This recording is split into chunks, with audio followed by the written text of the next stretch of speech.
Welcome to Indiana Sports Beat Radio, presented by Endeavor Hospitality Group and Andy Moore Honda of Bloomington.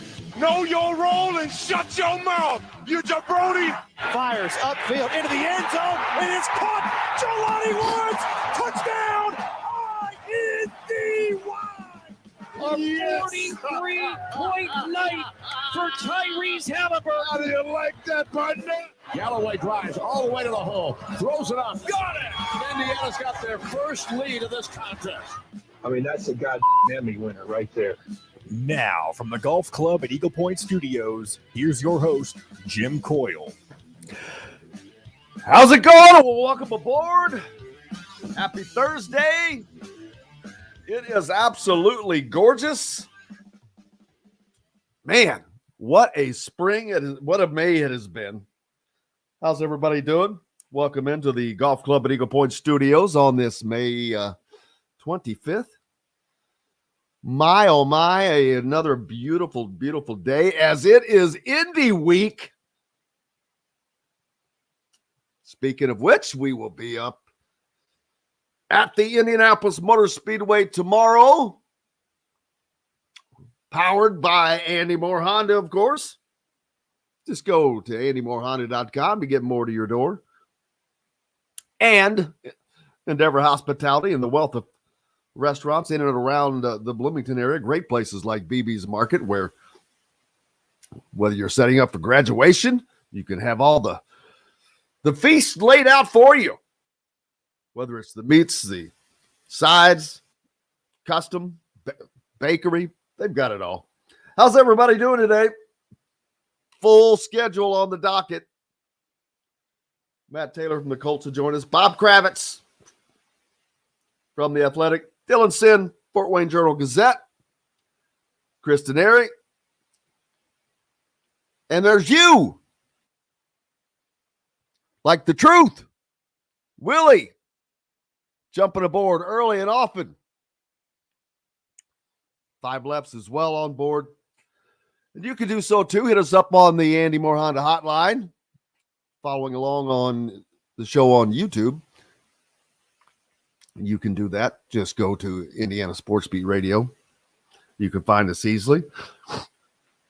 How's everybody doing down on the river?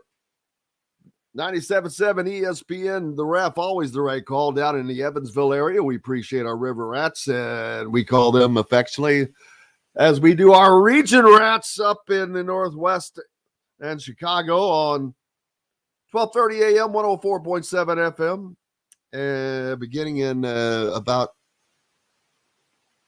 a week or less. 1380 The Fan up in Fort Wayne. So as we just continue to get around the state on radio as well as the YouTube airwaves, we appreciate everybody. How are you? Plenty to talk about. Indiana baseball, of course. A ton of accolades. Ja'Kai Newton graduating today. I spoke with him yesterday. We'll have him on the show here, not today because he's graduating, but very soon. So we are looking forward to bringing that to you. And just another full, and then of course tomorrow we'll be up at IMS for Carb Day, and the weather is just, it is, you could not have had a doctor write a prescription, baby. I need a prescription. And the only thing is more cowbell. Man, you couldn't get better weather if you had a prescription. Philip says Kevin McCullers returning to Kansas. He's wondering if Mbako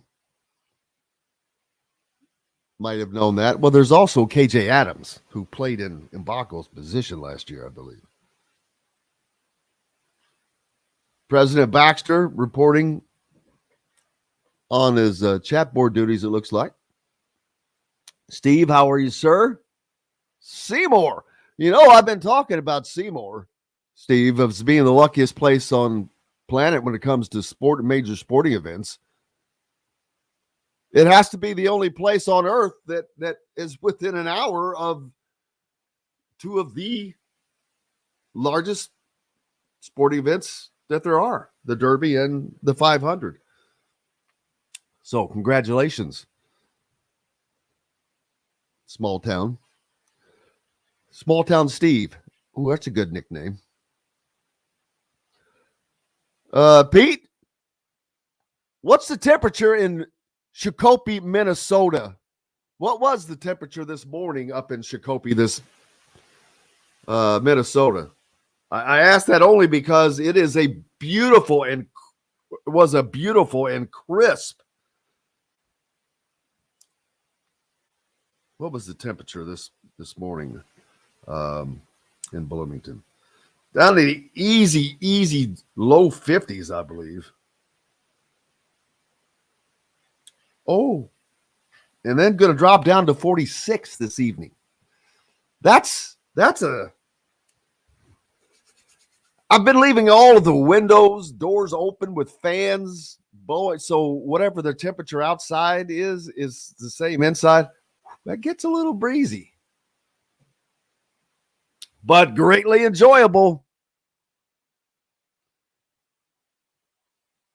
58 and sunny. Now that's almost impossible. Pete says it's 58 and sunny up there in Minnesota. How's everybody doing today? What are you looking forward to? Or do you have an Indy 500 party plans? Are you going to the race? Are you going to Carb Day? I know some of you are. I've seen that.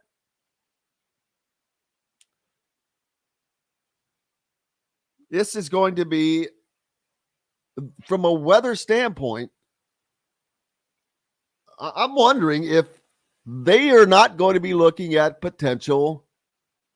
I mean, obviously the record was 7 years back with the 100th running of the 500. But man, I'm wondering, I don't know why, but I'm just wondering if they're not going to approach that, not beat it, but this could be a big time weekend for the Indy 5. Well, obviously it's going to be a big time weekend, but when I'm saying big time weekend, I'm talking attendance wise. The ACC endorses a plan for increased payouts. You know, we've talked about the problems they're having with their TV media rights deal. Unlike a little different than the Big Tens, the Big Ten is their problem. Even with the Big Ten's problem, it is far and away twice as good as the ACC. But the ACC will launch a success incentive initiative starting with in next season, next academic season, the 24-25 academic year, which would be next year, that would just distribute additional league payouts to schools based on teams' performance and revenue generating postseason play. Now that is different than most conferences like the Big Ten that just does an equal share.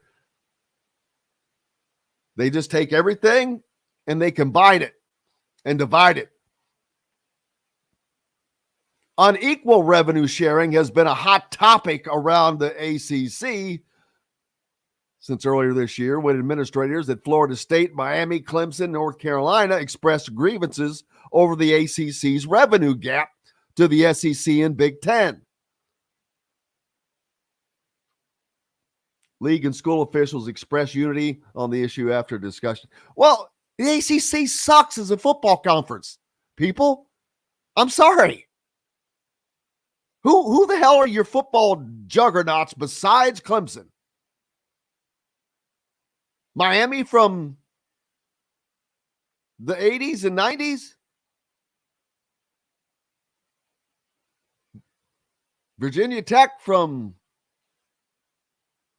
the early 2000s,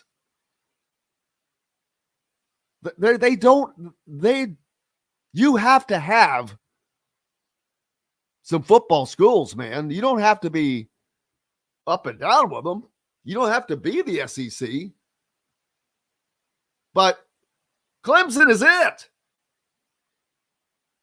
That's why that they have that's problem number one for the ACC. They suck as a football conference. But number two is they have a crappy media rights deal. Guess what?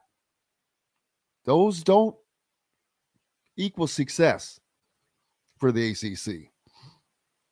But looking at the bigger picture, it's not going to change a lot because ACC schools are worried about, if they're worried about the Big Ten schools are going,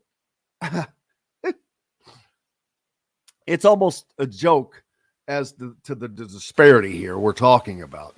The Big Ten teams will pull in close to $100 million each over the next couple of years. That's before UCLA and USC join.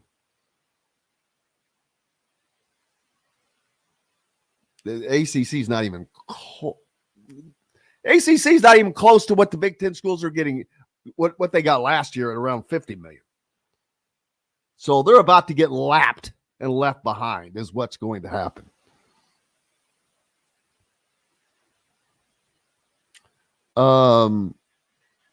If Clemson goes to the college football playoffs, they're going to get a few $1 million more than their peers do because of it. How much is that going to really help Clemson's athletic department? That's ACC is in, I don't know legally what will stop Clemson from leaving the ACC to go to the SEC other than having to pay a hefty buyout.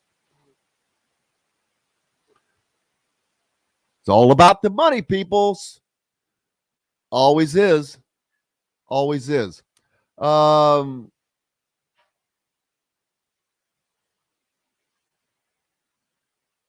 Let's see what Philip says. Uneven shares, aka give Clemson. Yeah, that's pretty much. I don't know who else could really be hankering for it because nobody else has a. If North Carolina considers themselves a football program, they're out of there. They must have been still taking those classes that they were offering.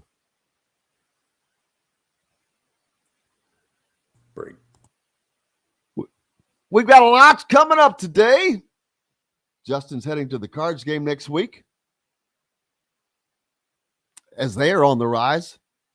We'll sneak some of that talk in later on, a little baseball, especially because Indiana is going to talk about all the accolades those guys received.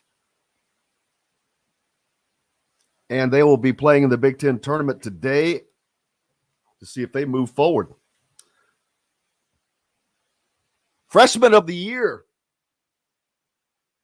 Indiana, in baseball, men's basketball, softball, as well as the Big Ten Player of the Year there. So great run. We'll talk about all that and lots more. Matt Taylor joins us up next here on Indiana Sports Beat, brought to you by BB's Market. Soon coming, the Chop Shop, located right next door. Back with more right after this. We'll be right back to the Golf Club at Eagle Point Studios for more Indiana Sports Beat Radio with Jim Coyle, presented by Endeavor Hospitality Group and Andy Moore Honda of Bloomington. If you're in the whoa.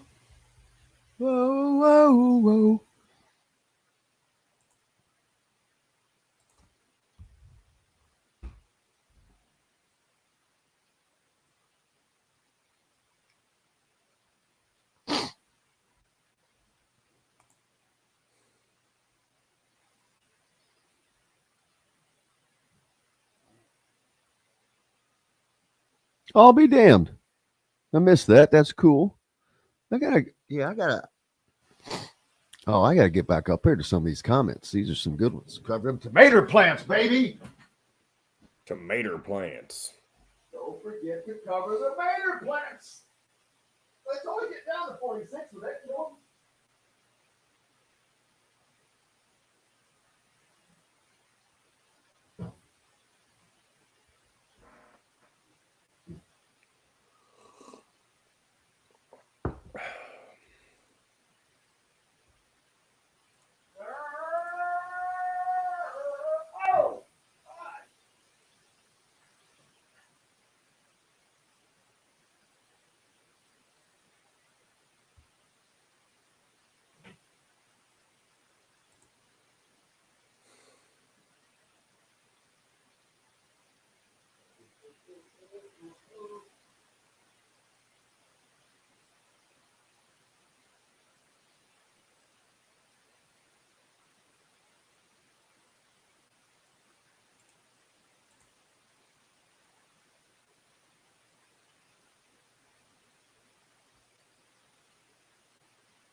Oh my goodness gracious.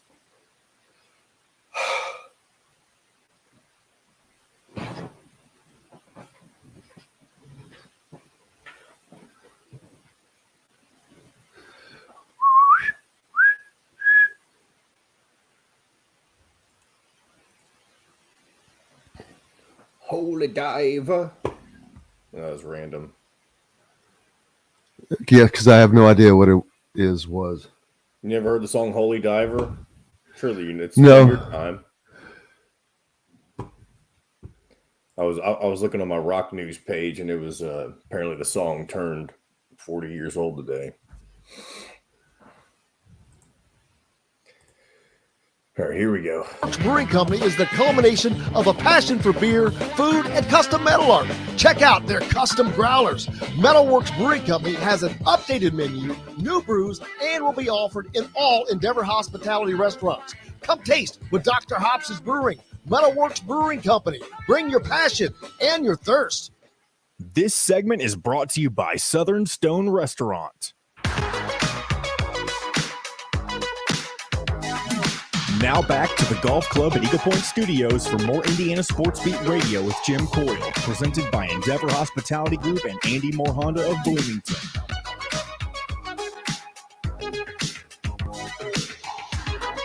Welcome back. It is a gorgeous Thursday here in the state of Indiana. And I'm loving it.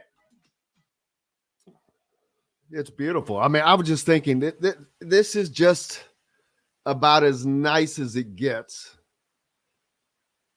It's people who have this weather year round, it costs a lot of money to live there. Robert wants to give a friendly reminder. Cover up those tomato plants tonight. It is going to get a bit nippy up this way, but I didn't know it was going to get that chilly. John checking in from Southport while Michael is on his way to Destin. Little Cardinals insignia there. Cardinals playing well. We'll talk about that. Someone who just mentioned that. John checking in said he played with Jeff Mercer's dad at Southport. Pretty cool. Justin is heading to the Cards game. Said he didn't expect to after whether they've been stinking it up, but they have found something.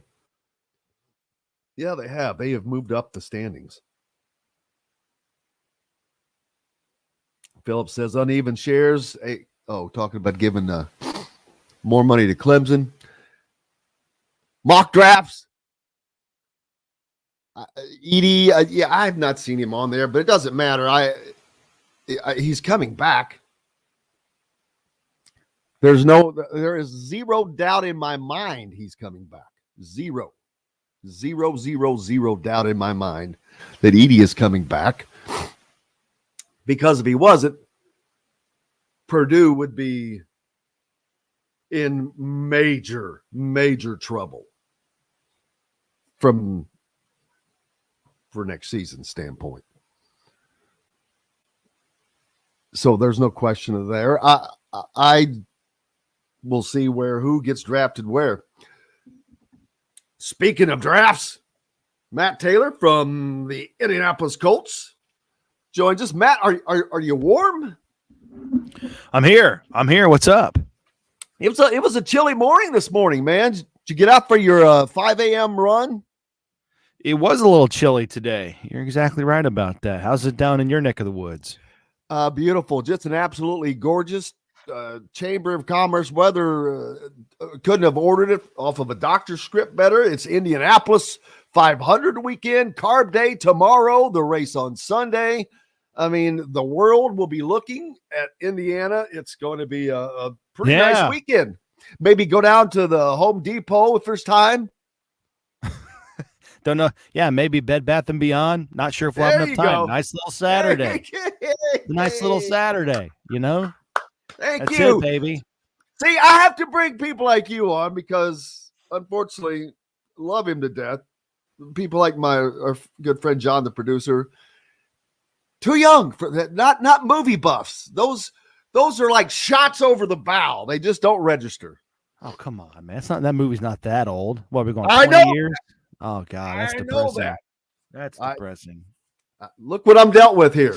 Why do you think I'm in? Why do you think I'm in therapy all the time? What are you? How old me? Well, you're in therapy for a lot of other reasons than that, pal. Well, But there's no joke. How old's John? I'm a John who can jump in, but I'm going to guess 28. Oh, wow. I'm 25. So I'll take John the credit, though, for thinking I'm John- older than I actually am. So John was born in what, 1998? 97. Just stop. Let's just stop. Wow. That's just that hurts. That's oh my. Wow. How are you doing today, brother?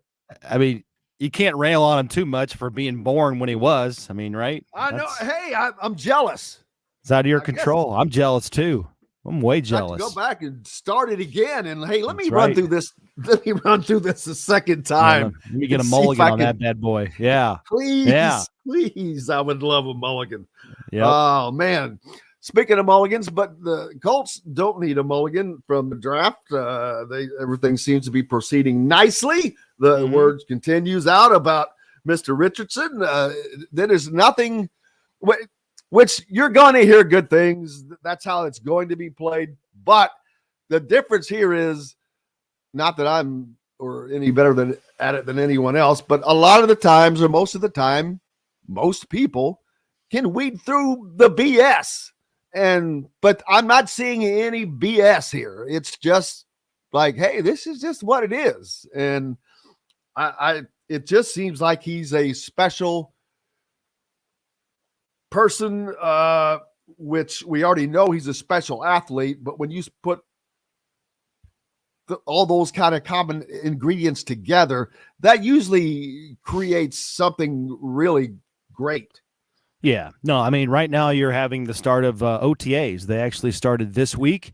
And so from that standpoint, it's exciting because this is the first chance that it's in the springtime anyways. It's going to look like real football, or the closest thing you're going to get to real football, in the sense that you're going to be doing 11 on 11, not full contact, but you're going to be wearing helmets and I call them pro pads, like shoulder pads and the protective leg gear, not full pads, but you're going to be out there running routes, 11 on 11, offense versus defense, and you're not going to be taking guys to the ground, but you're going to be throwing to open receivers against a live defense, so to speak. So it's going to be exciting to see where Anthony Richardson is as far as just basic reads and improving his footwork and getting used to a 5-step drop and knowing where to go with the football and trusting his eyes on the route concepts and things like that. And I think he's going to be light years ahead of, at the end of June, or the midpoint of June, at the end of minicamp. I think he's going to be light years ahead of where he is now,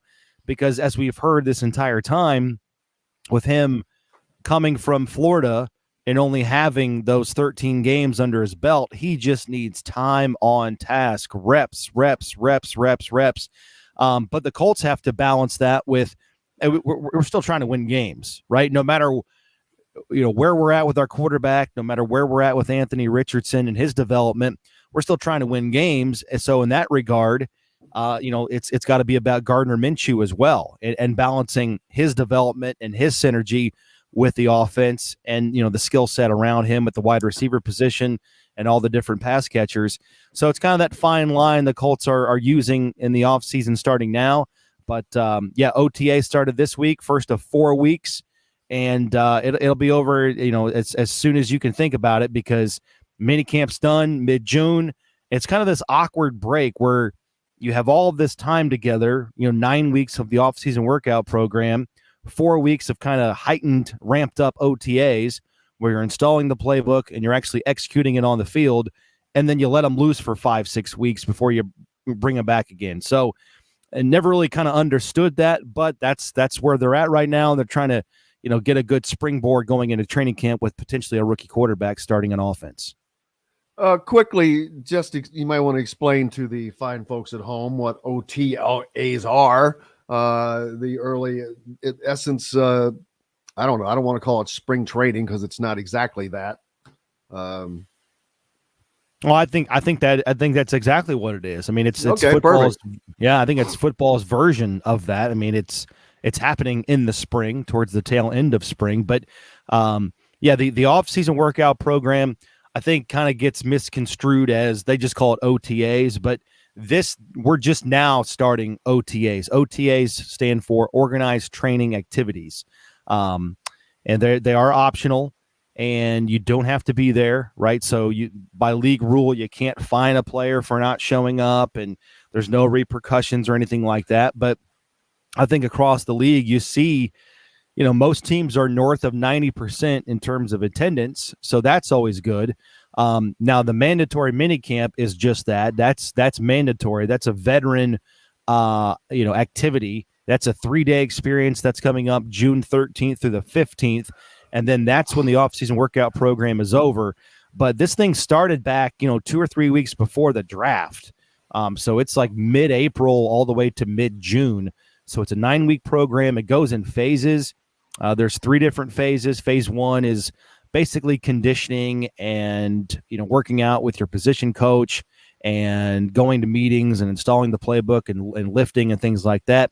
Phase 2 is some walkthrough and some light, field activity. And then phase 3 is where we're at right now. That phase 3 is commonly known as OTAs, or Organized Training Activities, where you're doing 7-on-7, 9-on-7 drills, 11-on-11 drills, and they do that all the way up until mid-June. This is not exactly breaking news or shocking, but the Patriots lose 2 OTAs because of rules violations. if let's see, who would I equate New England to? You could actually take New England and combine them into SMU and Kentucky. SMU football, Kentucky basketball, then you have New England. I don't know that there's anybody that has done more cheating, attempted to at least, than the New England Patriots. But God love Bill Belichick. If you ain't cheating, you ain't trying. Well, and to lose 2 OTAs, you only get 10 of them, right? You only get 10 of them in the offseason, so that's 20%. And that's a big deal. Especially when you have a new quarterback in the fold. Well, potentially a new quarterback, right? There's no doubt about that. But I mean, I think the NFL is unique in the sense that they are the only professional sports league that practices in the offseason. But in saying that, their ramp up period before the season, considering all that needs to be done and accomplished and the amount of just player inventory, if that's the right word, on all of these teams, there's a lot to sift through and sort out before you start playing games. And there's only basically 2.5 weeks of training camp before you start playing preseason games. And then camp kind of morphs into a different priority because you're navigating keeping guys healthy, getting through those preseason games, while also evaluating the roster at the same time. So there's really not a whole lot of lead into the regular season. So to lose 2 days of OTAs in the spring where you're trying to get a lot accomplished, both physically and mentally, evaluating the rookies, putting your game plans in, those rough sketches of the playbook, that's all really important. And to lose 20% of that, that's a bigger deal than I think some people give it credit to. Absolutely. And it's just importance because of the NFL is probably the hardest professional sport to be a rookie in. And I'm not even talking about a quarterback. I'm just talking about period. And so missing anything is crucial. Being in that first year is crucial. Baseball has so many different damn leagues that you're going to play in before you get to the majors most of the time. You'll play in the minor A, the big A, the double A, the triple A. Now you can just go through so many progressions where in the NFL, baby, they don't have that. It's welcome to the NFL. Yeah, you're either good enough to play in the league or you're not. And every time you're on the field, that means you're trying to take minutes from somebody else who does not want that to happen. No doubt. It has to be the most competitive and difficult professional sport for a rookie that bar none. I mean, I used to watch games. I mean, I used to be the sideline reporter on radio, so I would literally watch the game 6 feet away from the line. I understand the problem of having a face made for radio. By the way, that's right, buddy. That's right. That's the plight that we have. No, but I mean, these routine hits, these nonchalant collisions that happen on every play, these banging running backs out of bounds on the sideline. I'm telling you, these are car crashes. These are car crashes that look routine when you watch it every Sunday. When you watch 12 games every Sunday, in the 1 o'clock window, and you just sort of get numb to world-class athlete on world-class athlete in terms of the physicality and the takedowns and these tackles. I'm telling you, when these things happen in front of you, they're car crashes. And if I were to get hit like these guys so routinely get hit and taken down, I would not get up. You would not get up. 99.9% of the audience listening to this would not get up. That's how ferocious this game is. And guys know they have to play, for pardon my language, balls out, balls nuts every single play, because they know if they don't, there's 100 guys, to your point, lining up to get that paycheck that would absolutely give everything they have, no matter how compromised their bodies are. If it's week 15 and you're a starting linebacker and you're an undrafted free agent that's getting the break of a lifetime, you think you're going to go tell your position coach, I'm not feeling good today, or my wrist hurts, or my shoulder hurts, or my knee's banged up? No, because they're going to take you out of the lineup, and you have to fight through that and still play at an incredibly high level, in terms of intensity, just to keep getting that opportunity to make the money that these guys make. And not to go out on a tangent on you, but they are the best in the world at what they do. They are there for our entertainment because of how good they are and because of how freakishly athletic they are. And I'm telling you, when these collisions happen near me, it's like, holy crap, the amount of force, the physics that just took place in front of me with these guys, it's simply amazing. And we kind of take it for granted because we see it on TV, it's in high def, and we see it so often, we kind of get numb to it. These guys are so big and so strong and so powerful. It's amazing what they do. And yeah, they know if they take themselves out of the lineup, they might not ever get back in the lineup, and that's why they're playing so hard every single play. And not to take it in a different direction, but linemen, when you think of the studies that have come about because of CTE and all of that, linemen are the guys that absorb the most hits in and out of any game because they're like two rams every time, every play. It's a bar fight, man. It's a bar fight every single. I mean, play. And yes, that collision is. I mean, Yeah. the studies have shown that those guys are the ones because it's a constant. You know, at worst, it's gonna happen 3 straight times. At worst, I mean, the best case scenario is it's only 3 times. right. But a sustained drive of 11 plays down the field, 11 times. That's just in one series, man. Yep. Yeah. And it's crazy now. I mean, the defensive tackles. I mean, 20 years ago, defensive tackles were really just kind of space eaters and run stuffers. They really weren't pass rushers. You really didn't have to account for them, in the pocket or getting in your face if you're a quarterback.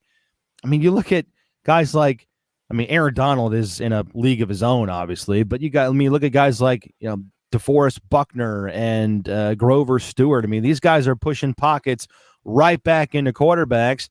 And then if you have legitimate threats off the edge at defensive end, quarterbacks in theory have nowhere to go. I mean, the size and the agility and the strength of these defensive tackles now is just off the charts compared to where, that position has traditionally been. So it's really fascinating to see where that's going. But to your point, though, those guys have to deal with the banging and the clanging every single week. And then these offensive linemen have to deal with the impact, but also the agility and the athleticism that these defensive linemen now possess. Absolutely. Are you heading out to the track this weekend? I am. I'm excited about it. First race since 2018. So going back. I will reach out to you. Are you going to Carb Day? Not Carb Day. No, I'm going down to your place tomorrow. Well, I'm coming to your place tomorrow. Gee whiz. All right. Well, we'll chat later. Appreciate you, brother. Enjoy it. Be good. Yeah, have a great weekend. One. Yeah, you too, buddy. The great Matt Taylor, voice of the Colts, joining us here on Indiana Sports Beat Radio. We've got to take a quick break. Our quarterback's waiting in the wings. Bob Kravitz with the Athletics joins us next. Brought to you by Go Team. For those on the go, hard to find tasty, fresh snacks, healthy. Go Team Bites. You can pick them up at BB's Market or GoTeamBites.com. Back with more right after this. We'll be right back to the Golf Club at Eagle Point Studios for more Indiana Sports Beat Radio with Jim Coyle, presented by Endeavor Hospitality Group and Andy Moore Honda of Bloomington. Good morning, Roberto. Good morning. How are you? Hey, will you tell John to send the links to my email? Because I couldn't. It's just easier if it's on my email, so I can go. Oh, okay, I thought the only reason I sent it to your phone today is because I thought you weren't going to be in your office. Oh yeah, it's a very close call. I have this cardiac rehab, and I get back at like 9:05. Okay, so it's just a close call. But yeah, if you can send it to my email, that'd be great. Do you want to switch over right now? Is that what you want me to do? Or no. We're fine. Okay. This is good. I'll just it's a weird angle, but it's fine. You've got time. No, it's okay. I'm good. And, how are you? I see a golf shirt. I see a golf shirt underneath. I don't have a ton of time today, Jim. I gotta do a thing about 9:40, so I don't have a ton of time. Listen, we got someone else at 9:30, so we'll be good. Okay, good deal. I switched hats just for you. Did you notice real quick? I did. I saw the wardrobe change. It doesn't help me. I can promise you that. Yeah, I'm wearing Callaway too. All right, here we go. That's it. Are you headed out to the track?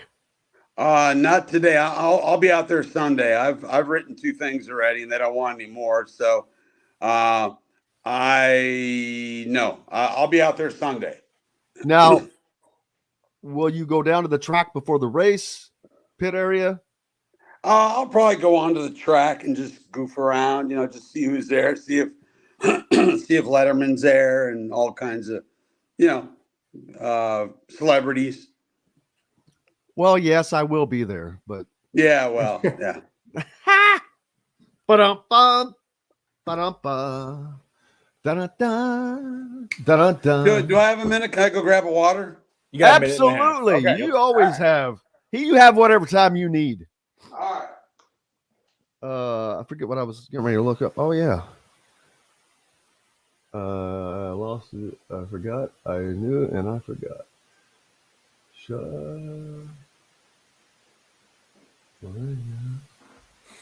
Yeah.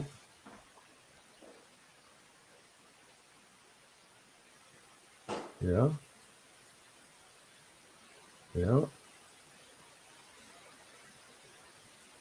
All right.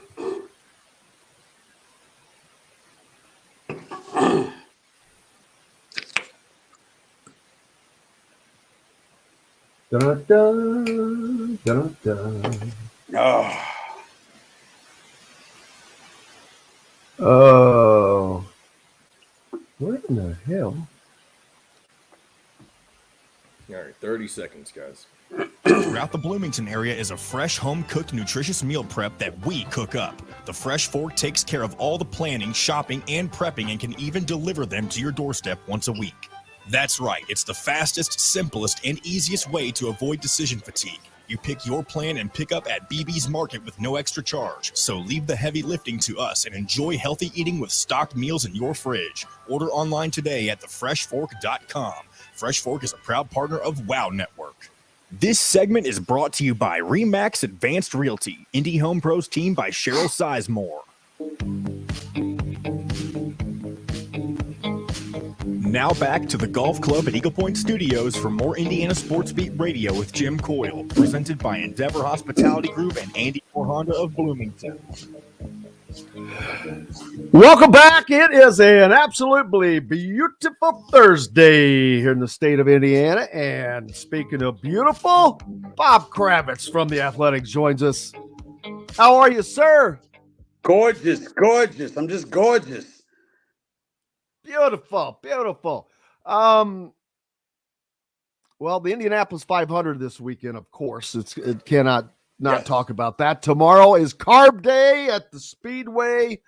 And with the weather that is abounding around us, I earlier I said, just because everything is feeling so good and festive, I'm wondering, is Indy going to approach not the 100th running, but the second to that? Everything seems like it's kind of leading up to that for some reason. Well, yeah, they're expecting about 325,000.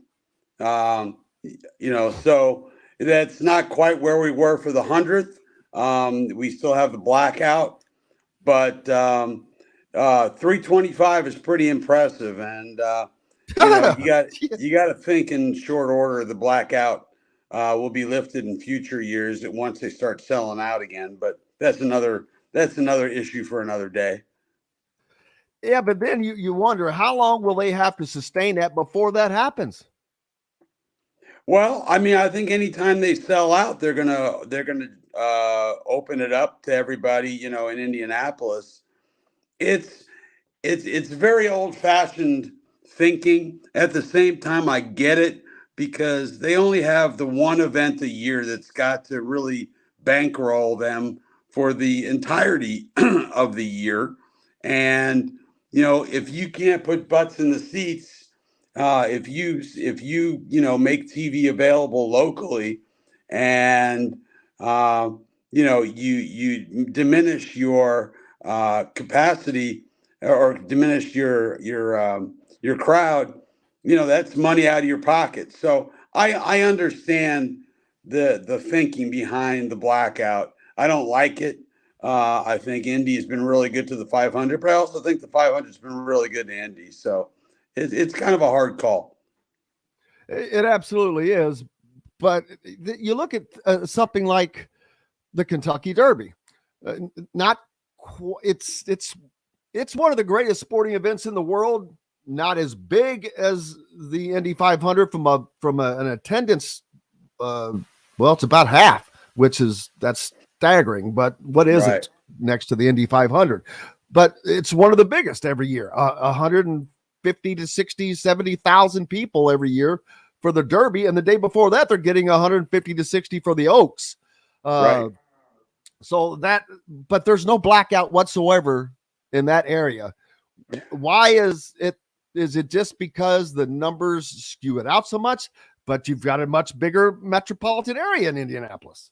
Well, I think there's more racing at Churchill Downs. It's not just a once a year type of deal. I mean, the other stuff that they do at IMS is really small potatoes. You know, the NASCAR race doesn't draw well. The GP just does okay. You know, the other events they have at the Speedway, it costs a lot of money to put the lights on at the Speedway. That's a lot of yellow shirts you got to take care of.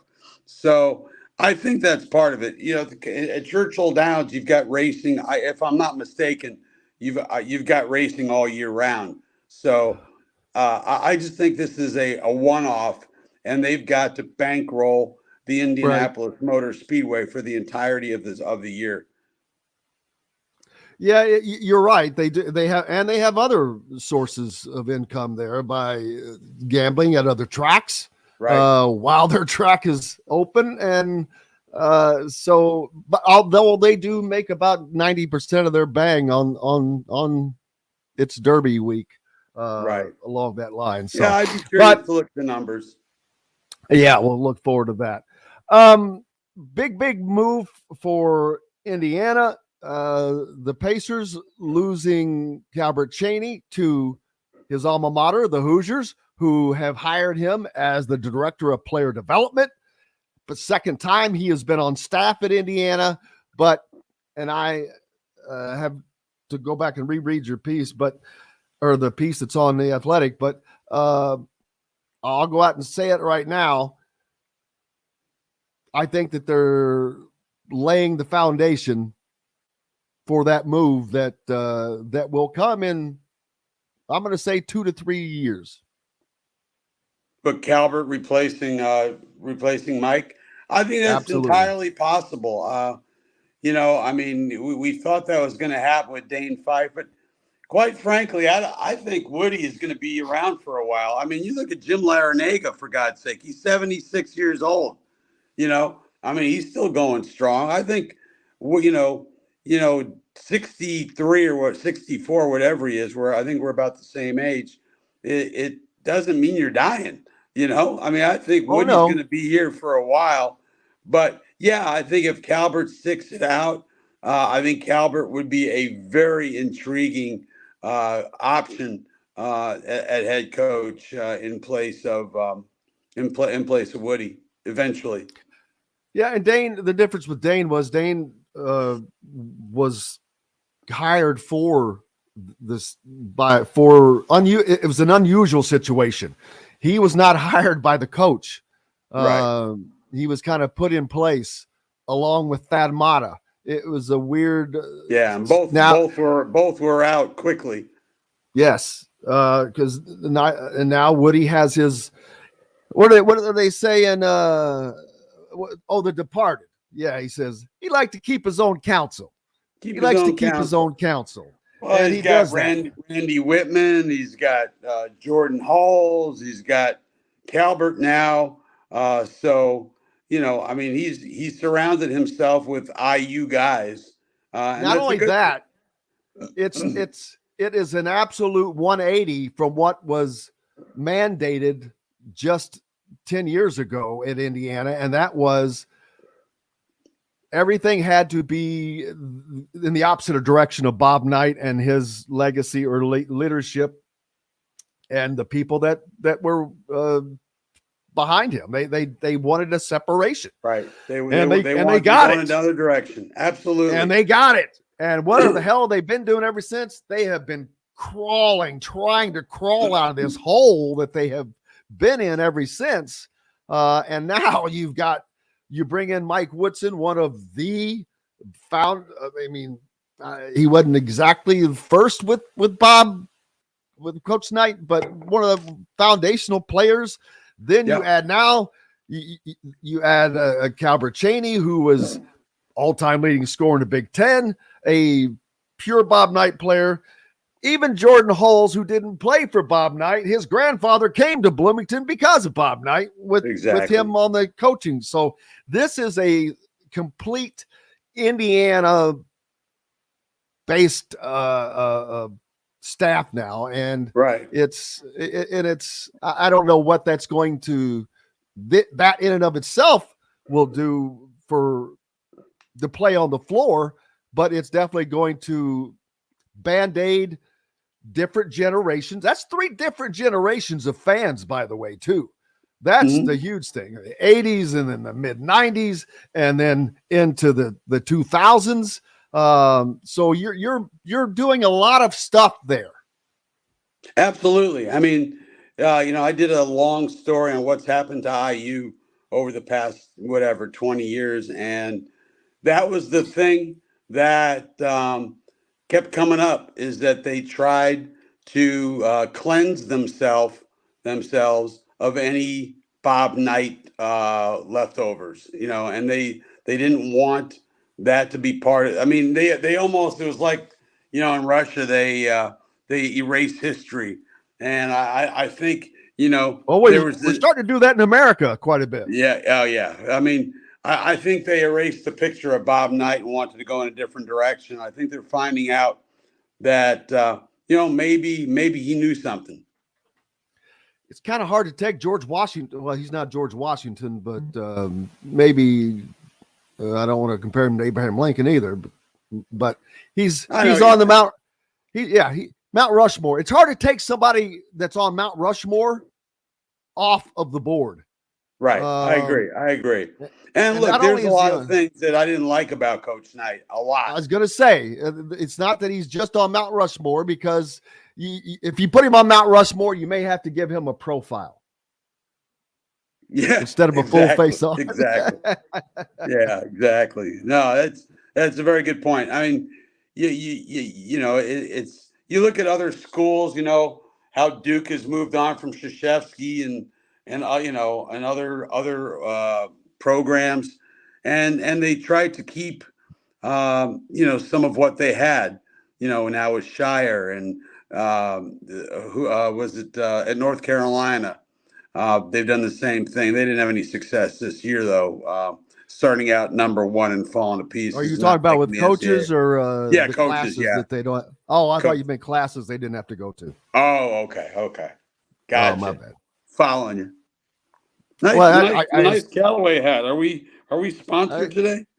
No. Well, I wish we need to be sponsored. I need some free lessons is what I need. Yeah. I'm playing today tell you that. Oh, a little golf with Mike Wells. I better beat him to death. Prairie View, I'm assuming. Prairie View, yeah. Mike Wells is the most improved golfer I have ever seen. He went from being completely inept to being pretty damn good. It's quite a thing to see. But I'm not going to let him beat me today. Well, I played yesterday with a friend here and a couple of the guys that work here, and not on the course. One had just started playing this year, and the other one claimed he's a senior at IU, and he claimed to have started after high school. And you could tell he was very athletic looking, looked much like myself back in the day. Oh yeah, I can imagine. But he is just crushing this thing, and I'm like, so did you play at IU? No. Did you play at high school? No. I just started playing. I'm like, oh, BS. Yeah. He was just striping it, and I'm like, there ain't no way you just started playing the last 2 years. But if you did, I hate him. Ethan, this game is too hard. Crushed it. Well, brother, I look forward to seeing you out at the Indianapolis Motor Speedway. I will be there. Looking forward to it. Cannot wait. Maybe me and you and Dave can hang out.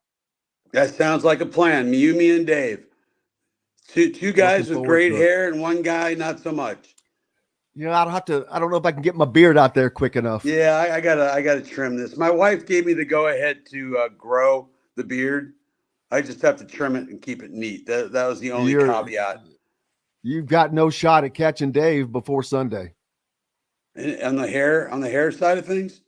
On the beard, yeah. Dave Letterman. Oh, okay. I thought you were talking about Dave Calabro. I'm like, what? Oh no. No, my wife would kick me out if my beard got that long. So it's something I need to think about. There you go. Well, he'll certainly be easy to spot for That's the true. fans and those of us in the media. Well, brother, That's you go true. have a great one. All right, you too, buddy. Take care. Thank you, sir. Bob Kravitz from The Athletic. Make sure you're giving him a follow. Be a subscriber. I am. Up next, Dylan Sinn from the Fort Wayne Journal-Gazette will join us. We'll talk about the addition of Calbert Cheney to Indiana and what that means. Much more coming up. Brought to you by our good friends from Remax.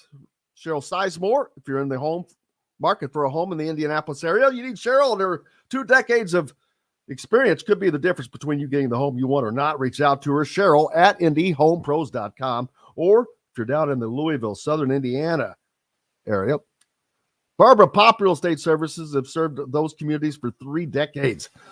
Reach out to Barbara at barbarapop.com or our friend Matt Lincoln, Matt at barbarapop.com.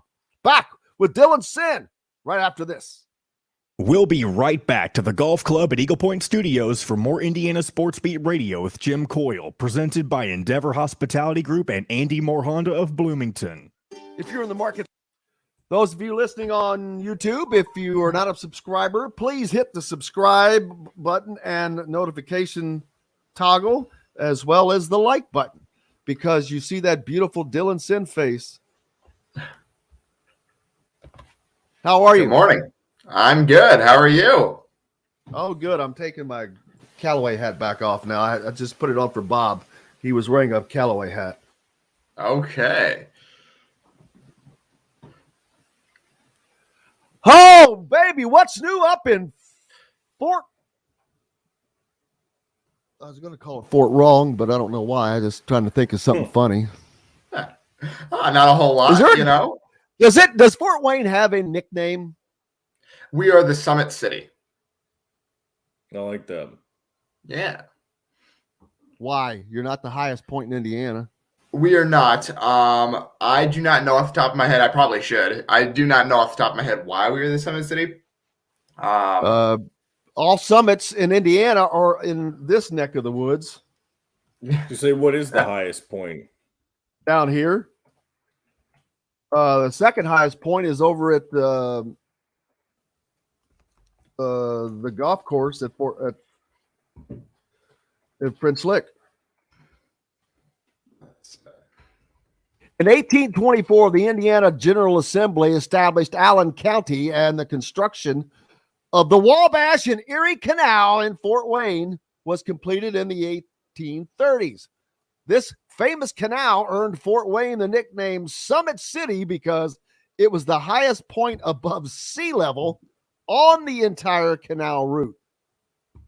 There we go. The more you know. Don't you feel like you learned something today, Jim? Yeah, but I need more.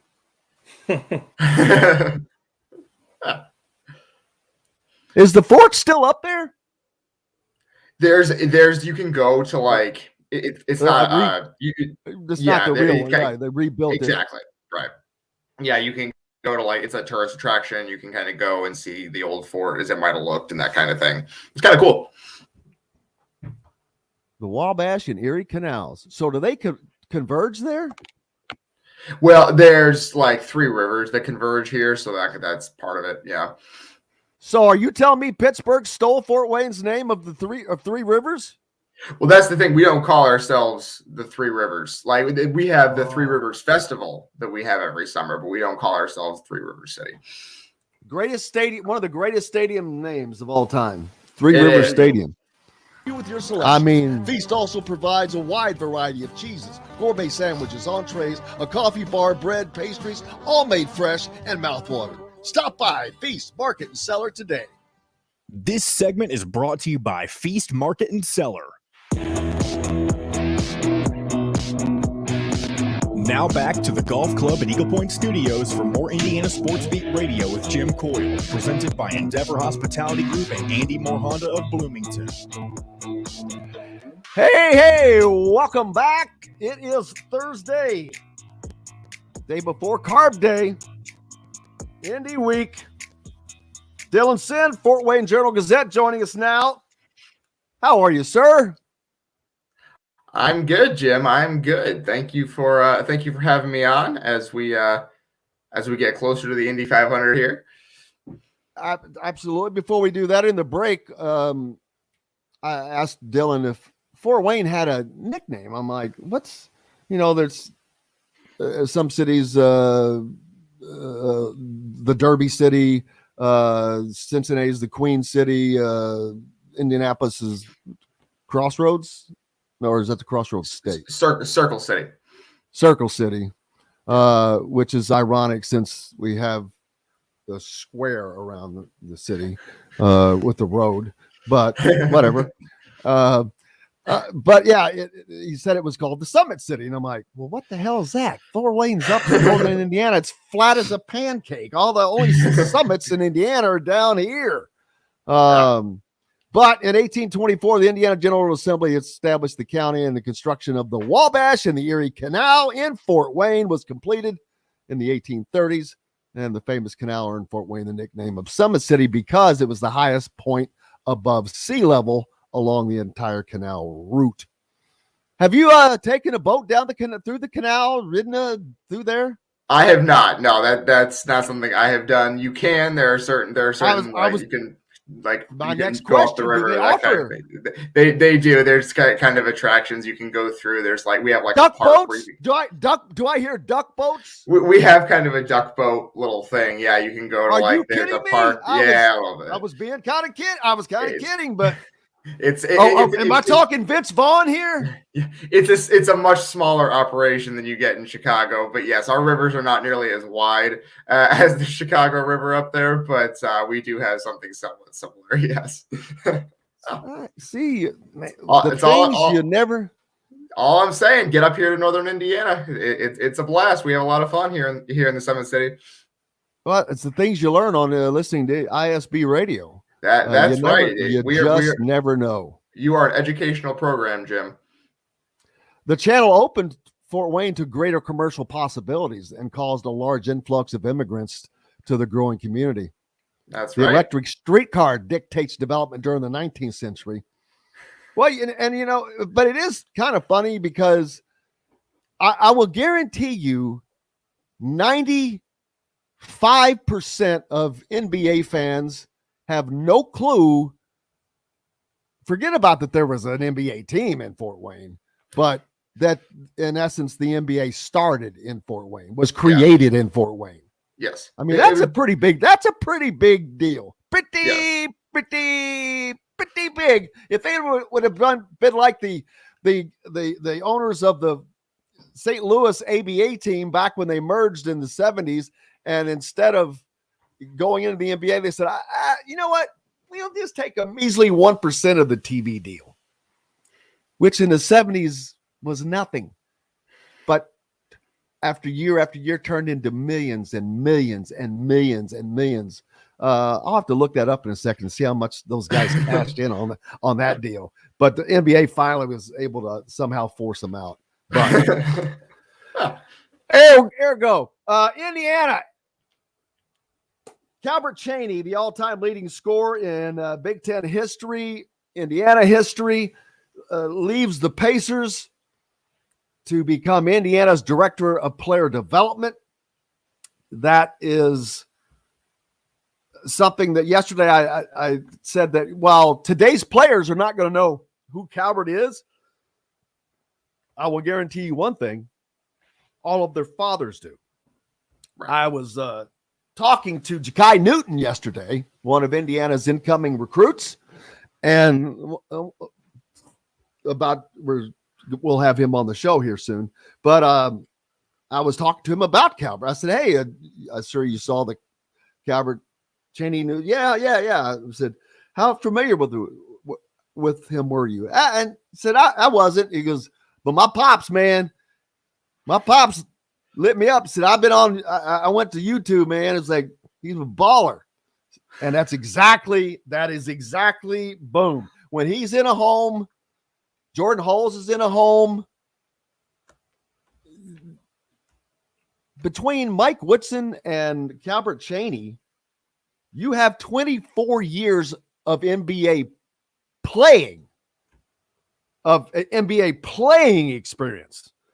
Now then you go to coaching. Woodson has, I forget how many years of just overall coaching in the NBA experience, but it's a long time. It's like 20 years. Calbert's been with the Pacers the last couple of years, and he was, coaching for a few years before that. So this is where he wants to be. And I said with Bob earlier, Bob Kravitz, and I'll be saying it from now on, I think Calbert is their guy for the future. They want this to be smooth. They're not going to Calbert. You're not going to bring Calbert Cheney in now, and in 3 years, it's because they hire a new coach, he's going to go find a new job. That ain't happening. I just do not believe that at all. So we'll deal with that down the road, but I just want to get that on record right now. Bam. You unless you're discounting the upcoming Dusty May era, huh? I Dusty. That's the thing with college athletics. Dust in the wind. It blows so, and that's not too dusty. It's just it blows so. 1 week ago, I was like, Dusty May or Michael Lewis probably. Well, because and don't forget Keith Smart. Sure. Keith Smart is also in great position for that. But Calbert now has something that none of them have. A role on the IU coaching staff. Now, to be clear, he is the director of player development. He is IU said he is in a non-recruiting role, so he is not going to be one of these guys that's visiting people or being part of recruiting. His job is, or he probably will be in some way, but his job is going to be when these guys get on campus, making them better basketball players. I actually thought it was interesting. That's right, John. I thought it was interesting that usually when these hires are made or you bring in someone, there's kind of like a statement that the team puts out. And it's kind of like a pat statement. We're very excited to make this hire. He'll do a great job. But I thought Mike Woodson actually went in depth in this statement they released where he says, I could not think of anyone better suited to be part of this program than Calbert Cheney. Every team or program he has been a part of after his playing career, he has had an immense impact on. As a player in college and as a pro, his experiences are as good as it gets. Our players can ask him, how do you become successful when you get to college? What can I do to help my team win championships? What do I need to do to be an All-American or National Player of the Year? How did you become a first-round draft pick who played 13 years in the NBA? I think he can share his experiences of how teams expect their players to work every day and get the most out of their ability. He's done it. He's lived it. I don't think you'll find anyone who has a bad thing to say about him. He is a high-character individual who loves this program. That is a heck of a statement.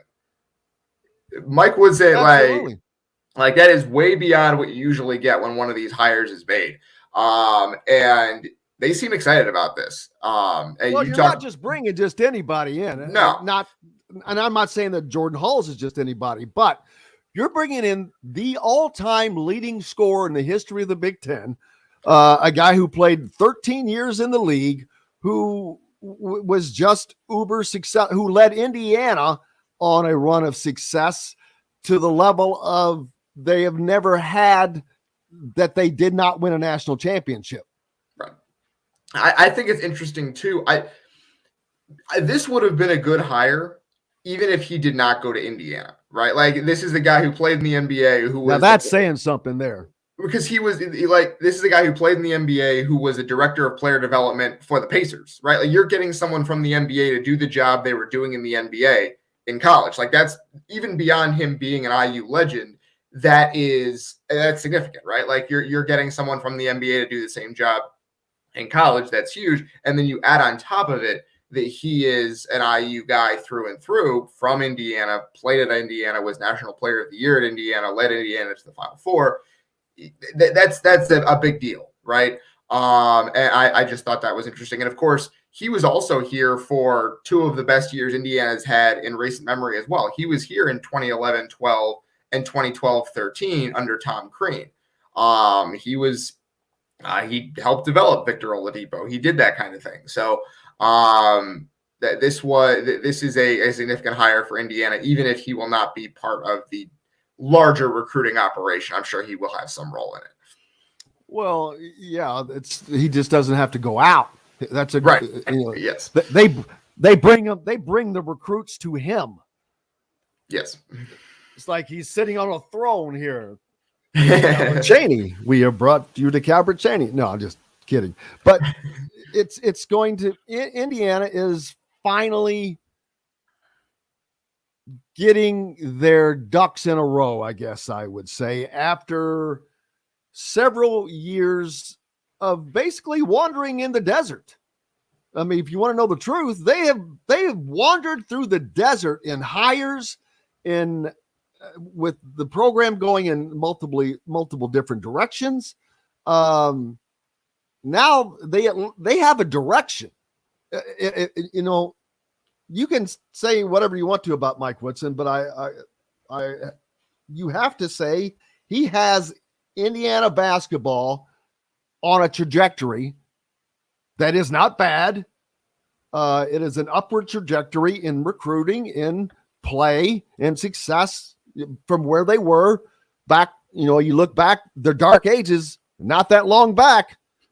You don't have to go just a couple years back to the dark times, what I call affectionately the dark times at Indiana. But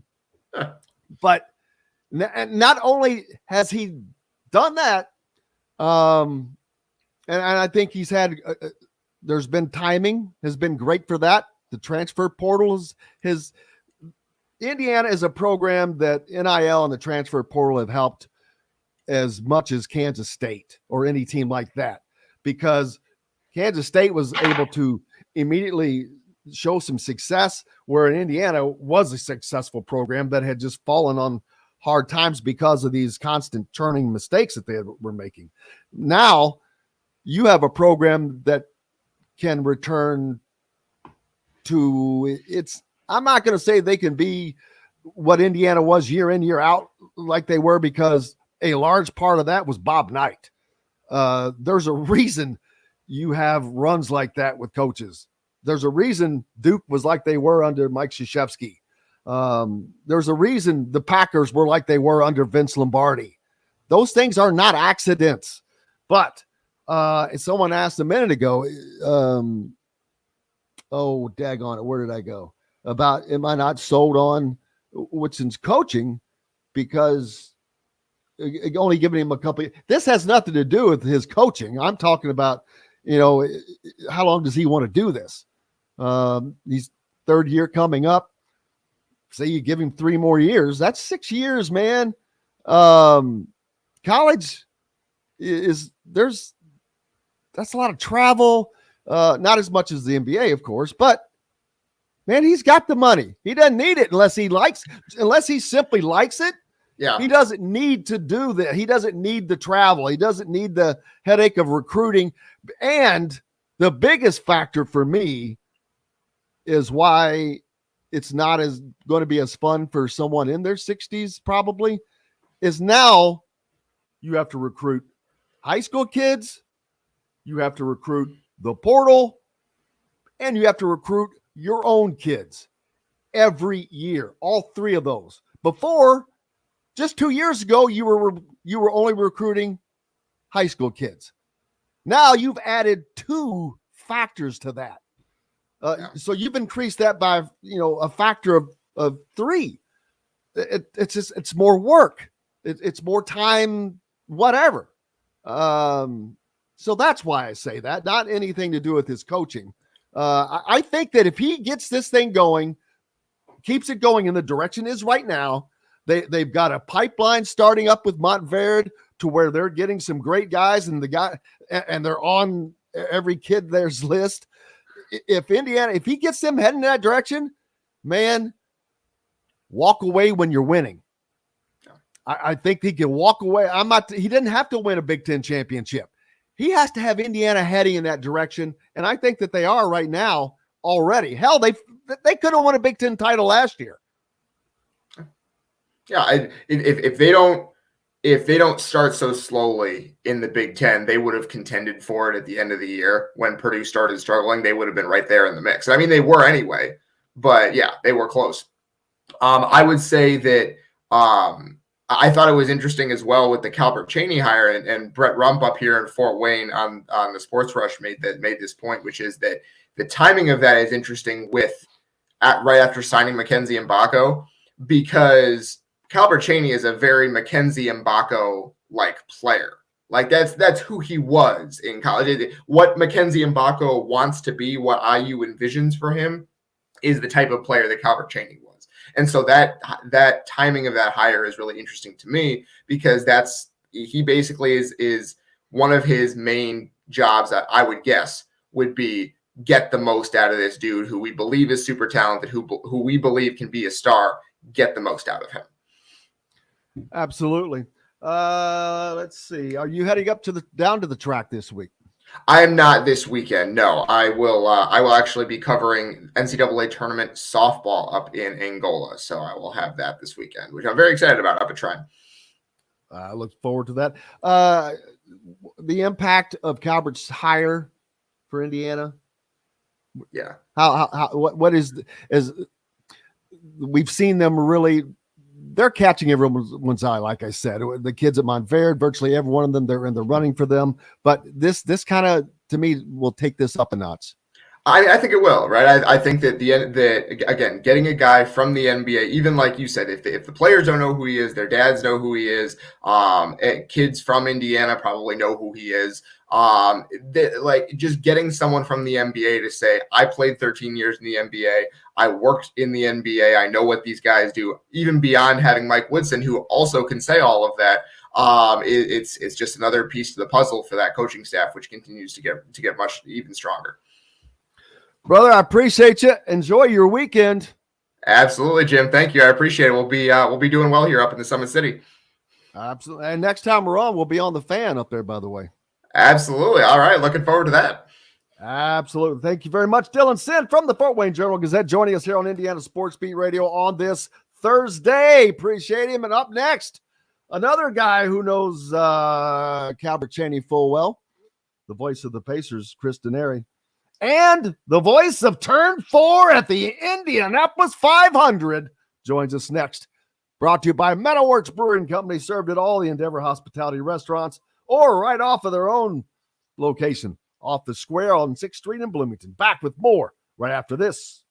We'll be right back to the Golf Club at Eagle Point Studios for more Indiana Sports Beat Radio with Jim Coyle, presented by Endeavor Hospitality Group and Andy Moore Honda of Bloomington.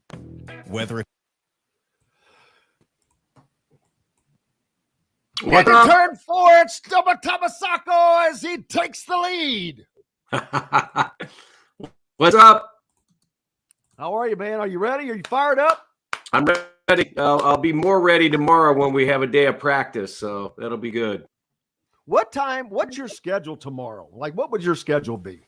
What time does Carb Day start? All of that. Carb Day starts at 11. I'll probably get out there about 9. And then get out to my position, probably 10:15, 10:30. So it's like, all right, so you'll get out to your spot at what time? I'll probably walk out there about 10:15, 10:30. And then on race day, I mean, they won't come to us. Green flags at 12:45. They go on the air at 11. I'll get out there probably to my spot 11:30, 11:45, probably. I'm trying to figure out, all right, because I'm going to do the show there tomorrow. I'm like, all right, where am I going to, because I can do it from literally walking around. Yeah. But I'm like, all right, because tomorrow would probably be a good day to do it that way, wouldn't it? Because of the access. Oh yeah. I mean, yeah. I would. I would think you'd have more access tomorrow than you would on a race day. I think. Oh, absolutely. Because everybody's going to be in the pits. Everyone's going to be down there. Correct. Yeah. I mean, everybody should be down in that area. I mean, you could walk How will you do it? I can literally do it on my phone as long as I have solid signal. Right. No, that's true. I mean, this day and age, I mean, it's you crazy. get a solid signal, you can do it from anywhere. Yep. I'm sure I get Dave will come on. Maybe he'll co-host with me. Letterman.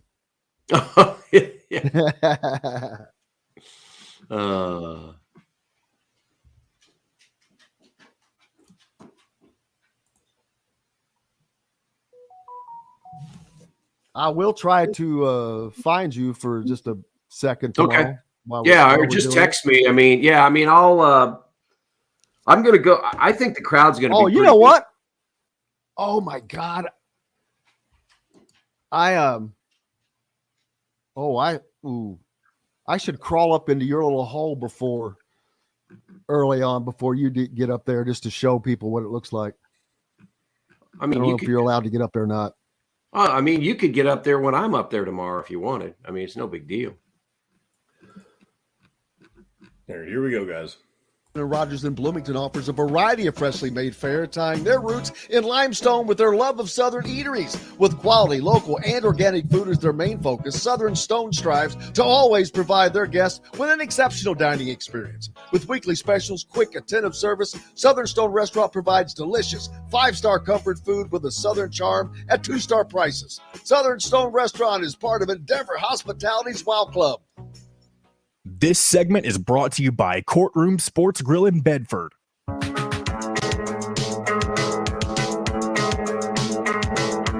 Now back to the Golf Club at Eagle Point Studios for more Indiana Sports Beat Radio with Jim Coyle, presented by Endeavor Hospitality Group and Andy Moore Honda of Bloomington. Welcome back on this Thursday, the Golf Club at Eagle Point Studios. Hope you are having a wonderful day. We're brought to you by Courtroom Sports Grill down in Bedford. Incredible Cajun cuisine. Great place to watch I'd say Indianapolis 500 on Sunday, but I'm not. I think Bedford's included in they may get the Louisville TV market. Yeah, that's a great question. I mean, what is it, 75 miles? I think they're. I mean, what's Bloomington from Indianapolis? It's not that anymore, especially since with the opening of 69, it's less than that. But it's Bedford is another. Oh, they're on the borderline there. Yeah, probably depends on what cable system you get. Who knows? Yeah, but Chris Denari, not only the voice of the Indiana Pacers, but the voice of Turn 4 at the Indianapolis 500. And man, it is here. It's game day. Oh yeah, man, you're right. You do so many games that you're just constantly churning that prep. This is a massive one-off that comes with a different pressure because while you'll have 200 opportunities to do your thing, that gives you 200 opportunities to screw up. No, you're right. I mean, it's something that Jim. You say it, there are millions of people out there listening, right? I mean, not just the 300,000 people that are at the Indianapolis Motor Speedway, but all throughout Indianapolis, Indiana, throughout the country. So yeah, and for me, you're right. I don't do this on a regular basis. This will be my 22nd year in Turn 4, my 24th year on the Indianapolis Motor Speedway radio network. And I still get the jitters. I still get the butterflies, all of those things that you get as a competitor. I mean, we're in the entertainment business and we're painting the picture of what we see so that the people listening on radio can visualize for themselves what they see in their minds. So when you only do it a couple of times a year, absolutely, you feel the pressure. I've said this, of the 200 laps, maybe we'll call 125 to 130 because there are laps under yellow. There are times they go down to the pits, those kinds of things. You're going to make a mistake, and you have to understand that. It's just like in a game. If you're a basketball player, a football player, if you're a point guard, you're going to turn it over a couple times probably, right? You're going to throw some incompletions if you're the quarterback. we have to understand that, yeah, you may misidentify a car, you may make a mistake, but you better not do that late in the game, right? You get that out of the way early in case you have to do that, because as you get to lap 180 and then 190 and 195, that's when people are really dialed in listening to the race. Absolutely. And I'm assuming you're just using binoculars the whole time following. I'll use binoculars. I mean, I'll use those unless you have a monocle like Mr.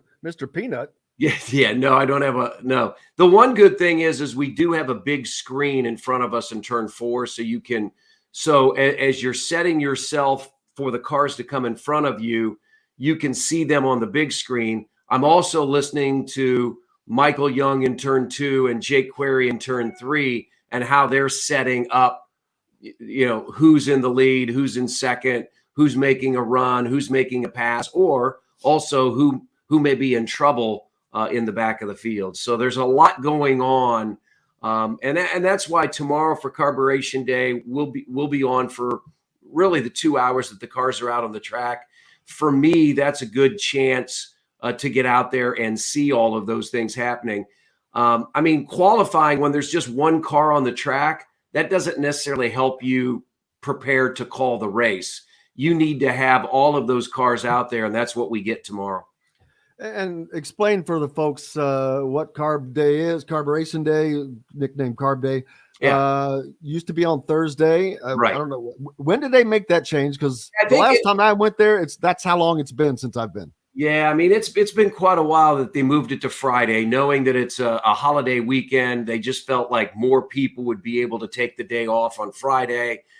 They've got a big concert, Bryan Adams and Soul Asylum tomorrow afternoon. So what it is, it's the final 2 hours of preparation for these teams for Sunday's race.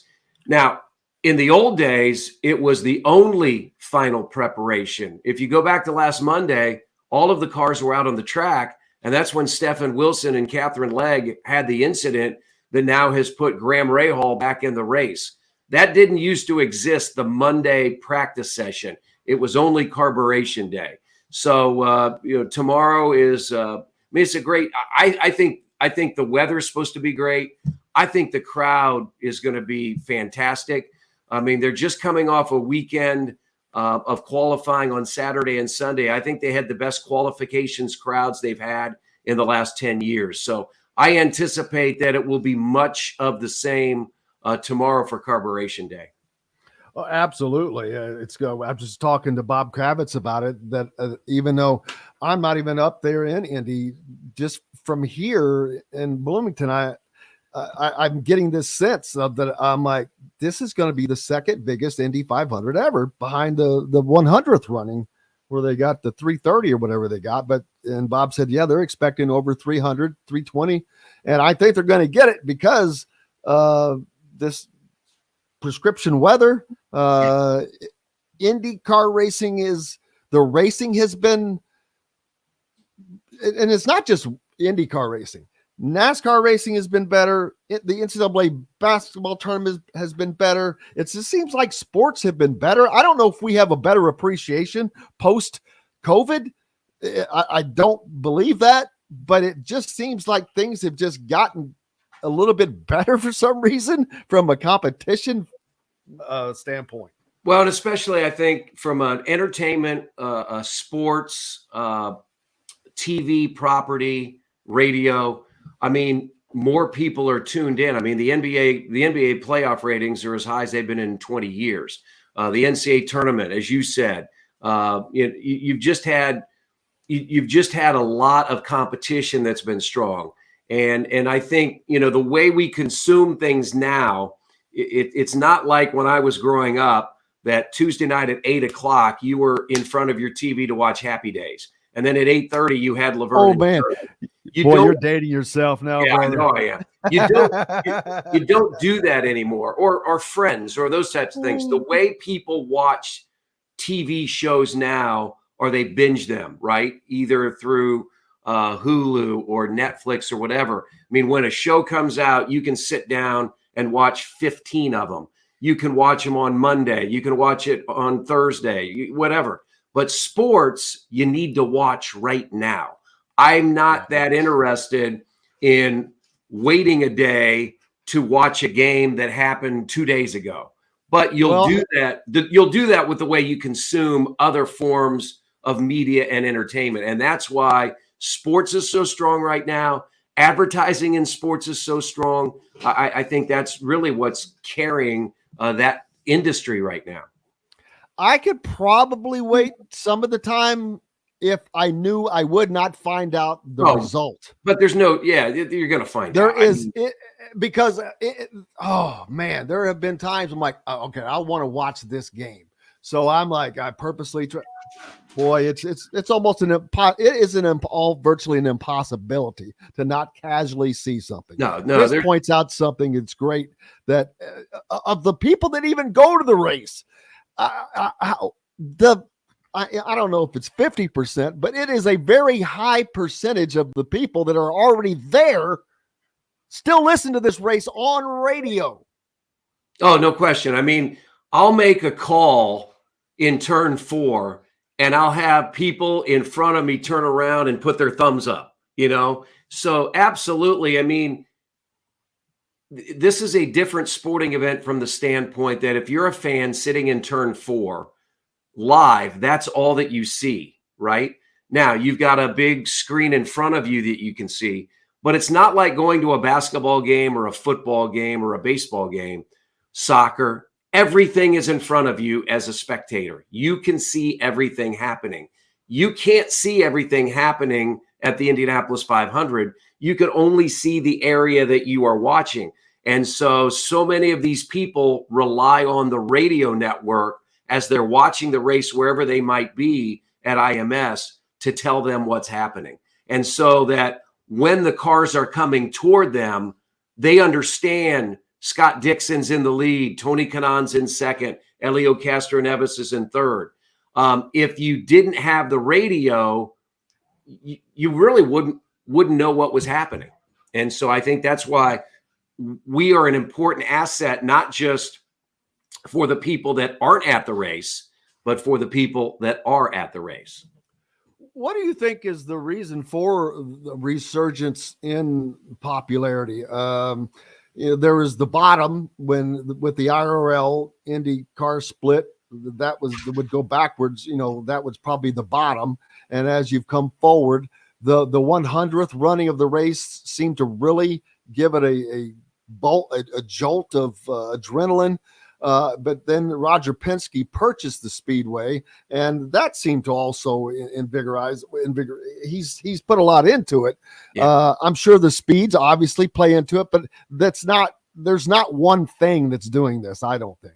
No, I agree with that. And again, I'm not a real technical guy from the speed standpoint, why those speeds are faster, but they are faster. I mean, we saw, the fastest qualifying speeds we've seen in the history of the Indianapolis Motor Speedway. I think you have a very deep field.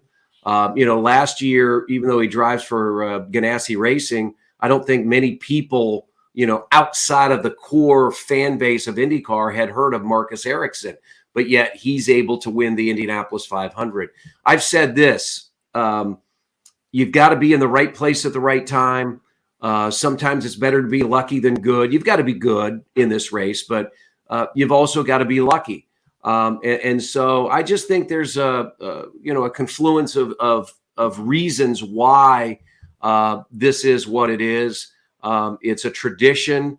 I think we all like being a part of a tradition, and the racing, seems it's been better.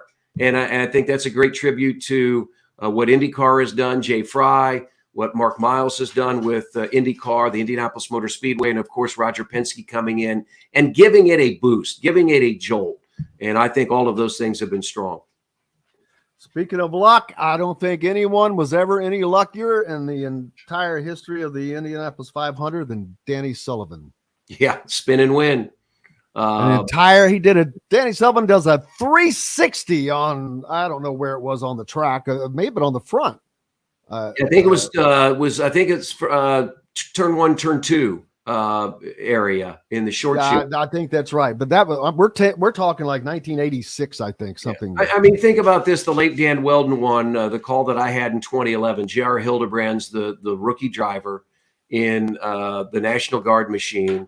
He's got the lead. Looks like he's easily going to win. He sees some traffic in the short shoot in turn 4. He goes up high, gets in the marble, spins out, crashes. Dan Weldon comes through and wins. I mean, again, right place, right time. And so that's really what it takes to be in this race. You don't necessarily have to be the fastest car. You don't even have to be the best car, but you got to be the car that's in the right place at the right time. And you know that it is an epic event when you can win one race and they will remember your name. It doesn't matter if it's Barbaro or if it's Dan Weldon or Erickson or whomever, whether it's the Daytona 500 or the Indianapolis 500, those are like special events that immortalize you. Yeah. And it's not always the Dale Earnhardts or the AJ Foyts or whomever of the sport that win these marquee events. That's kind of the difference in other pro sports. You're not going to see the worst team win the NBA or the NFL or Major League Baseball. And I'm not saying that they're a worse driver, but you don't have no idea. Circumstances changes everything in those sports, and it's great to see. Yeah. And we're looking forward to it. I want to quickly get to, before we let you go. Yeah. Calbert Cheney, of course, Yeah. you know him very well for working with him for the last few years at the Indiana Pacers. And now returning to his alma mater is the director of player development for Indiana, and Mike Woodson, a big move for Indiana. Yeah. Oh, no question. I mean, Calbert's a wonderful person. I mean, I followed his career, of course, back, in the 90s. He had a tremendous NBA career. Worked in college basketball. Worked with Jim Cruz at St. Louis. Worked in the G League, and the Pacers brought him in 3 years ago. And just a wonderful person, great knowledge of basketball, and did so much with the Pacers. It's a loss for the Pacers, but it's a great gain to keep him in state, to get him back to his alma mater. I was listening to your interview with Dustin there. It's exactly what he can do to not just make them better as college players and playing in the Big Ten and trying to win a national championship, but getting them ready for what most of them hope they will do, and that's play professional basketball, whether it be in the NBA, overseas, or whatever. He's got a great skill set, great demeanor, fantastic hire for Mike Woodson and Indiana. Absolutely, man. Well, thank you so much. I look forward to seeing you tomorrow, right. And enjoy preparation for Indy, baby. All right. Looking forward to it. We'll talk to you tomorrow. Thank you, sir. Chris Denari joining us here on Indiana Sports Beat. We got to take a quick break. Back with more, brought to you by Hank's Pizza Mac. Whether it's pizza, Mac bowls, tot bowls, they've got it all, located right on 1280 North College Avenue, 812-330-0000. Back with more right after this. We'll be right back to the Golf Club at Eagle Point Studios for more Indiana Sports Beat Radio with Jim Coyle, presented by Endeavor Hospitality Group and Andy Moore Honda of Bloomington. If you're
Man, I wish I could get a ride around the track. That's what I wish. That would be cool. You know what? Hey, next year, I'm going to work on that with Denari. Yeah, that'd be cool. What? Oh my God! What kind of a show would that be? I'll tell you exactly what. I don't know. Hey, that'd be awesome. I used to listen to Bob and Tom Yeah. when I was in school, and they did a show with Chick McGee getting a prostate exam. Yeah. And I'll never forget. He was like, "Well, he's back. Whoa, whoa, whoa, whoa!" It was just funny. That would be something, though. That would be. All right, here we go. Bloomington near Cabello is locally owned and operated by Endeavor Hospitality Group. Launched from a previous staple in Bloomington, the former Function Brewing, Metalworks Brewing Company is the culmination of a passion for beer, food, and custom metal art. Check out their custom growlers. Metalworks Brewing Company has an updated menu, new brews, and will be offered in all Endeavor Hospitality restaurants. Come taste with Dr. Hops' Brewing. Metalworks Brewing Company. Bring your passion and your thirst. This segment is brought to you by Cabello.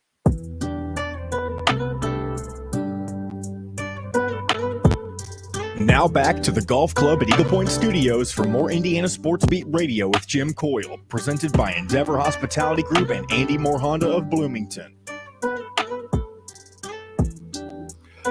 Welcome back on this Thursday to the Golf Club at Eagle Point Studios. Appreciate you being with us.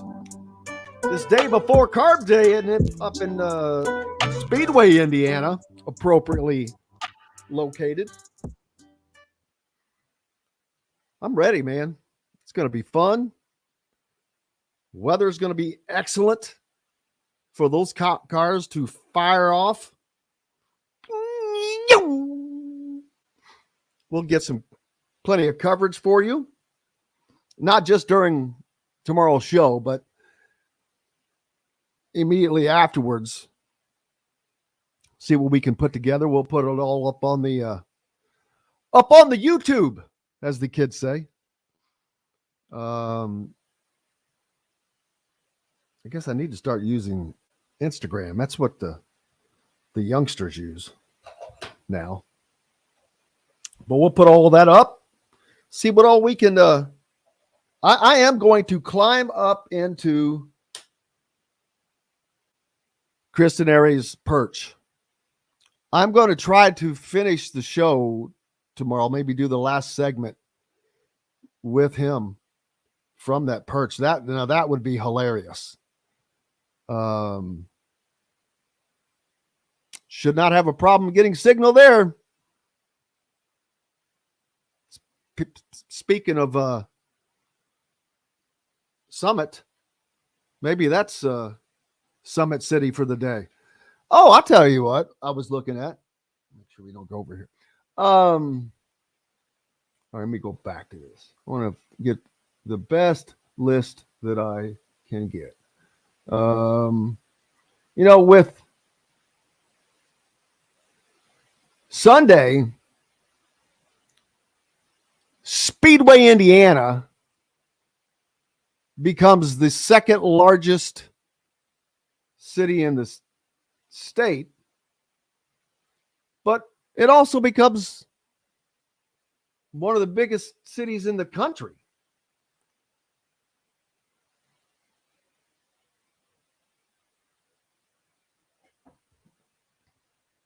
It's it's pretty much amazing. But what I got to thinking about is, what cities? All right. What's bigger? We're going to play which is bigger, Speedway or Speedway being Speedway, Indiana, the location of the Indianapolis Motor Speedway, which is actually its own little town, has its own post office, et cetera, et cetera. But so we're assuming that the 500 is going to get 300,000 people. Okay. I think they're going to get a little bit more than that, but they're going to get 300,000. Which is bigger? Fort Wayne, Indiana, the second largest city in the state of Indiana, or Speedway, Indiana on Sunday? I'm going to take Speedway on Sunday. May I have Speedway, Indiana for 500, Alex? Yes, it is Speedway, Indiana. Okay, that was an easy one. Now I'm going to start lobbing some. Which is bigger? Speedway, Indiana this Sunday or Anchorage, Alaska? I'm going to stay with Speedway. And I hear you typing, so you quit cheating. No. That's not me. I'm typing, but I'm typing in stuff for after the show. All right. Which is bigger? Buffalo, New York or Speedway, Indiana? I'll take Buffalo this time. Well, good thing because you're wrong. Which is bigger? Speedway, Indiana this Sunday or St. Louis, Missouri? St. Louis. Wrong. Man, that's a lot of people. Which is bigger this Sunday? Speedway, Indiana or Pittsburgh, Pennsylvania? I'll take Pittsburgh. You're going to be wrong. Are all these places really? Wow. Speedway, Indiana or Cincinnati, Ohio? Cincinnati, Ohio. You're wrong. So what's the you're talking about population for the day, right? Obviously, I know that, but yes. So how many people are in Speedway? Yeah. What's the number?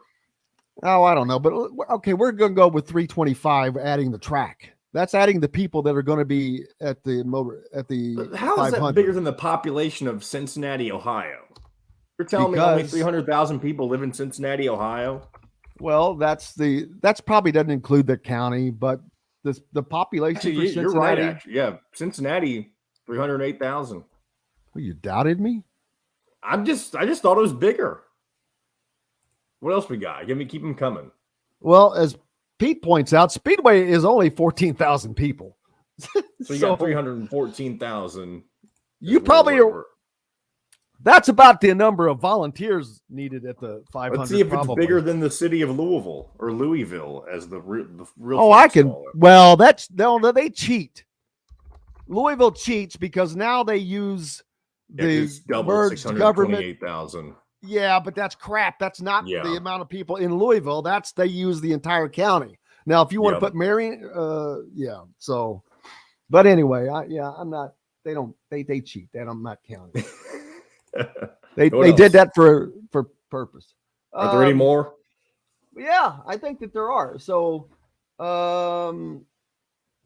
see, these are not going. Lexington, Kentucky. I'm going to say Speedway. This one's going to be tight. Lexington is listed with 321,000 people. More than Cincinnati? That doesn't sound correct. Does Lexington use the entire county like Louisville does? They probably do. They would have to because I recall them just being around 250. Yeah. So they're cheating as well. Cheaters! Both notice that? Both in That's Kentucky. right. Well, not saying anything. If you ain't cheating, you ain't trying. All right, here's one for you. Newark, New Jersey.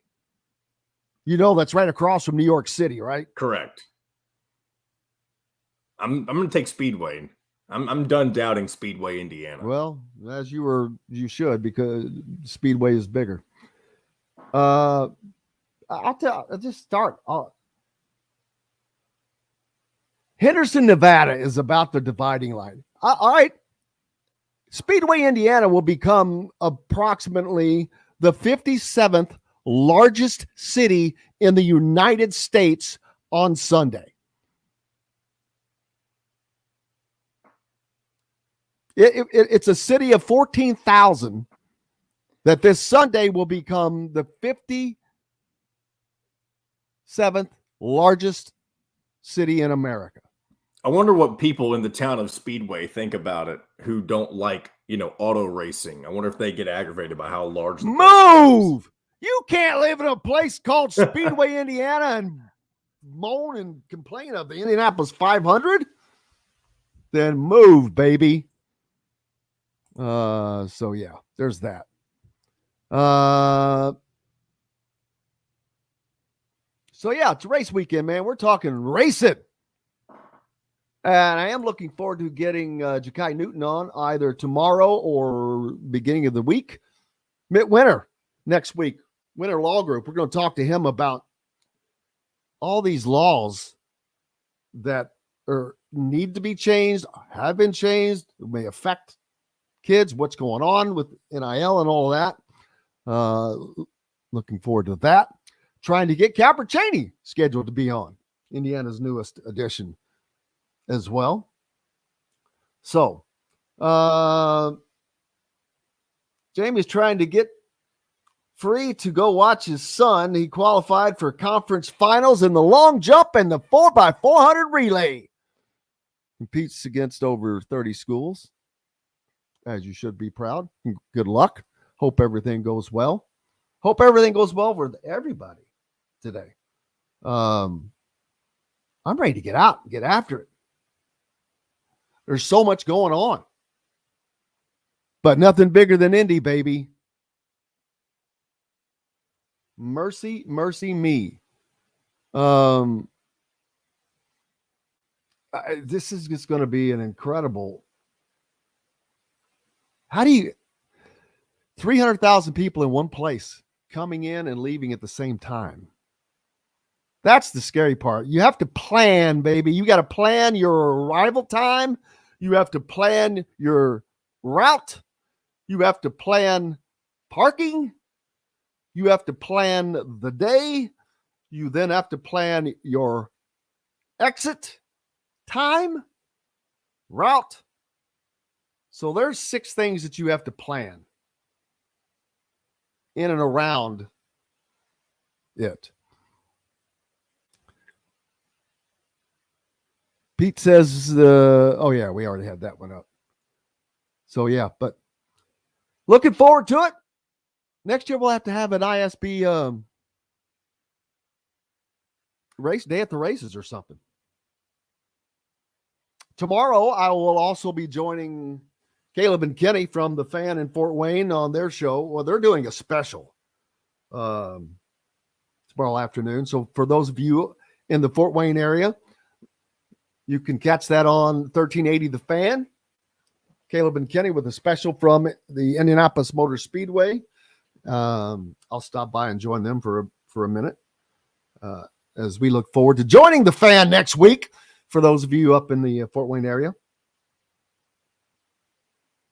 Cannot wait. Adding it to our list of affiliates, growing affiliates. And speaking of which, if you live in an area where you'd like to have Indiana Sports Beat on the radio, call them and tell them, and then tell us. And if you're down in the Florida area, maybe having a 500 party this weekend, stop by the Ugly Grouper. Now that way, if you're not going to be at the race, can you imagine being down by the Ugly Grouper, your feet up, wearing sandals, watching the race, listening to Chris Denari call it coming out of turn 4? That's not a bad option. That would not be a bad option. Oh, also, though, not only is the Indianapolis 500 going on for NASCAR fans and race fans all alike, actually, it's the big double because the 500 begins at 12:45, as Chris pointed out. That'll get over, 3-4-ish. Then that evening, now you have the 6. It used to be the Coke 600. I don't know if it's still called that, but it's Charlotte, the NASCAR race. Guys that have tried to pull off the double. That's 1,100 miles of racing in a single day, but they have staggered those, so you can watch both of those. 1 minute. Looking forward to it again. I cannot thank all of our guests today. Matt Taylor, of course, from the Indianapolis Colts. Bob Kravitz from the Athletic. Dylan Sinn from the Fort Wayne Journal-Gazette. Chris Denari, of course, from the Pacers. John, the producer, for keeping us between the white lines. Most importantly, thanks to you guys Without you, we have no reason to be here. Looking forward to tomorrow's show, doing it from the Indianapolis Motor Speedway as we continue to try to always bring you the best in entertainment each and every day. Until tomorrow, I'm Jim Coyle. I will see you on the radio. Thanks for listening to Indiana Sports Beat Radio. Be sure to subscribe to our YouTube page for more clips and team coverage of Indiana basketball, football, and more. You can also find full episodes and tons of other content on thehoosier.com. We'll see you next time for another edition of Indiana Sports Beat Radio.